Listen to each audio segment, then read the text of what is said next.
முதல் வாசகம். இரக்கம் காட்டுவதற்காகவே கடவுள் அனைவரையும் கீழ்ப்படியாமைக்குட்படுத்தினார். திருத்தூதர் பவுல் ரோமேருக்கு எழுதிய திருமுகத்திலிருந்து வாசகம். அதிகாரம் 11 இறைவசனங்கள் 29 முதல் 36 முடிய.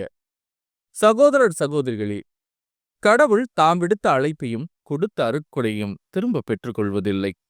ஒரு காலத்தில் நீங்கள் கடவுளுக்கு கீழ்ப்படியாமல் இருந்தீர்கள். இப்பொழுது அவர்கள் கீழ்ப்படியாமல் இருப்பதால் நீங்கள் கடவுளின் இரக்கத்தை பெற்றுக்கொண்டீர்கள். அதுபோல இக்காலத்தில் நீங்கள் இரக்கத்திற்குரியவர்களாக இருக்கிறீர்கள். அவர்கள் கீழ்ப்படியாமல் இருக்கிறார்கள். ஆனால் அவர்களும் விரைவில் இரக்கம் பெற்றுக்கொள்வார்கள்.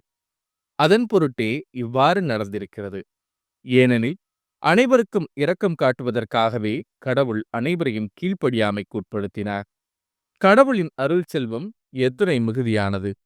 அவருடைய ஞானமும் அறிவும் எத்துணை ஆழமானவை! அவருடைய தீர்ப்புகள் அறிவுக்கு எட்டாதவை. அவருடைய செயல்முறைகள் ஆராய்ச்சிக்கு அப்பாற்பட்டவை. ஏனெனில் ஆண்டவரின் மனத்தை அறிபவர் யார்? அவருக்கு அறிவுரையாளராய் இருப்பவர் யார்? தமக்கு கைமாறாக ஏதாவது கிடைக்கும் என முன்னதாகவே அவரிடம் கொடுத்து வைத்தவர் யார்? அனைத்தும் அவரிடமிருந்தே வந்தன, அவராலேயே உண்டாயின, அவருக்காகவே இருக்கின்றன.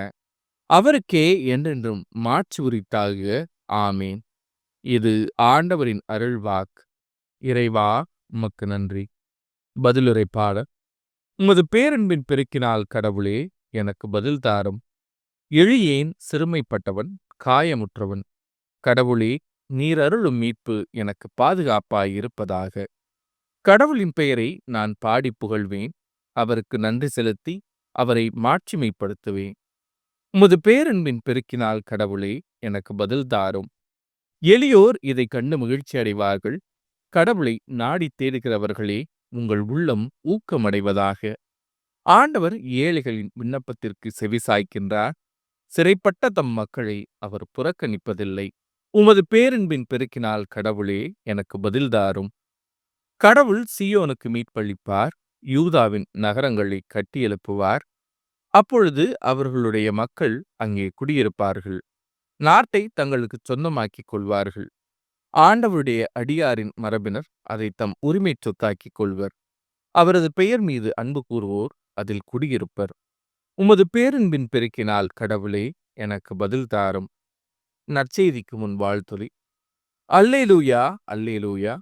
என் வார்த்தைகளை நீங்கள் தொடர்ந்து கடைபிடித்து வந்தால் உண்மையில் என் சீடர்களாயிருப்பீர்கள். உண்மையை அறிந்தவர்களாயும் இருப்பீர்கள். அல்லேலூயா. நற்செய்தி வாசகம். நண்பர்களை அல்ல, ஏழைகளையும் ஊனமுற்றோரையும் பார்வையற்றோரையும் அழையும். லூக்கா எழுதிய தூய நற்செய்தியிலிருந்து வாசகம். அதிகாரம் 14 இறைவசனங்கள் 12 முதல் 14 முடிய. அக்காலத்தில் தம்மை விருந்துக்கு அழைத்தவரிடம் இயேசு, நீர் பகல் உணவோ இரவு உணவோ அளிக்கும் போது உன் நண்பர்களையோ சகோதரர் சகோதரிகளையோ உறவினர்களையோ செல்வம் படைத்த அண்டை வீட்டாரையோ அழைக்க வேண்டாம். அவ்வாறு அழைத்தால் அவர்களும் உம்மை திரும்ப அழைக்கலாம். அப்பொழுது அதுவே உமக்கு கைமாறு ஆகிவிடும். மாறாக நீர் விருந்து அளிக்கும் போது ஏழைகளையும் உடல் ஊனமுற்றோரையும் கால் ஊனமுற்றோரையும் பார்வையற்றோரையும் அழையும். அப்போது நீர் பேறு பெற்றவராவீர். ஏனென்றால் உமக்கு கைமாறு செய்ய அவர்களிடம் ஒன்றுமில்லை. நேர்மையாளர்கள் உயிர்த்தெழும்போது உமக்கு கைமாறு கிடைக்கும் என்று கூறினார். இது ஆண்டவரின் அருள்வாக்கு. கிறிஸ்துவே, உமக்கு புகழ்.